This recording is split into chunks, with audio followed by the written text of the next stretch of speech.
Kenging panuwun diajengaken ingkang sampun ngaturaken kula nuwun saking Hamengku Gati saking warga kula wau ngersakaken ngudang anak versi reok nggih Bapak Soekarno darah Ibu Sugiat matur suwun katur diajengaken jenengan kadang-kadang musik 90-an mungkin dadosaken roh pengali sedaya pertamu yang sampun orang rawuh lalu kalian sulul melalui Kang jumpa kali swasana kalian suwanipun diajeng sapa sik ya Tatawe tadi tak urut nggih ben mencolot rono Tata Kanosa Zik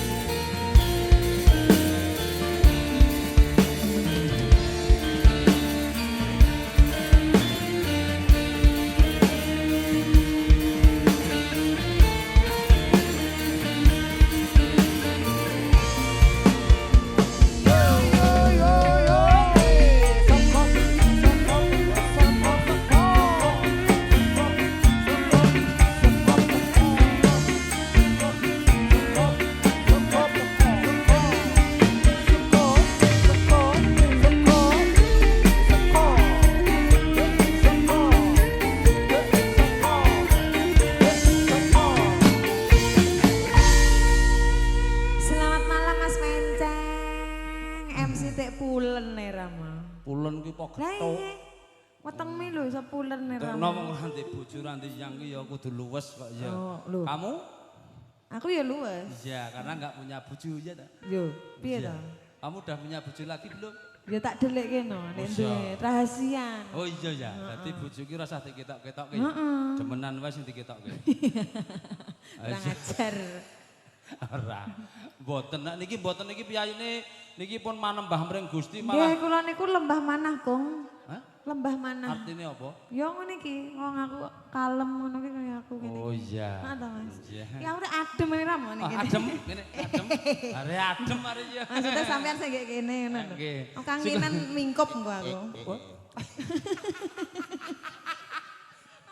Mau tak delok mencep jare kangenan mingkup jare Mas. Mingkup karo. Lah ya nek kangenan kademen mingkup malah. Mingkup karo melet. Sikoten lipur diajeng Tata. Nggih, nuwun sewu mengke kagem pratama ing sampun kepareng rawuh gladi wana nderek tepang karena kula nembe pindah sowan wonten ing padungan mriki samangke kujuk dumateng Pak RT Gaul kula wau Ki Mas Karno saged paring sela yai mriki ingkang remen dunus wonten mriki saged paring kula nuwun sewu. Sinampa badhe aturke menapa? Dawuh saking Pak RT Gaul bawane ming siji. Oh ngono. Nah, iki dadine wis bebas bawa. Bebas, alhamdulillah mungkin kathah sangat dulur-dulur pratama ingkang sampun kepareng rawuh ingkang pareng dunus wonten. Ngaturke napa? Dengah-dengah niki, Mas. Nggih, monggo. Aku manut karo Tata aku. Oke, dipun aturaken album saking Sintayong. Wewayangan. Sintayong. Aja nang kono ki bingung wonge urung ulang neh kok ya. Mesakne. Nggih. Awas, kamu nanti di situ kepanasan meletek loh nanti. Kok ki wis ireng kok ngene kepanasan neh gak apa-apa. Delok Tata ki. Piro ya Tata ki? Kok piro iki? Maksudnya nanggap jenengan ki lho. Iya.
Musik 99.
Mas Pencing matur suwun. Makasih.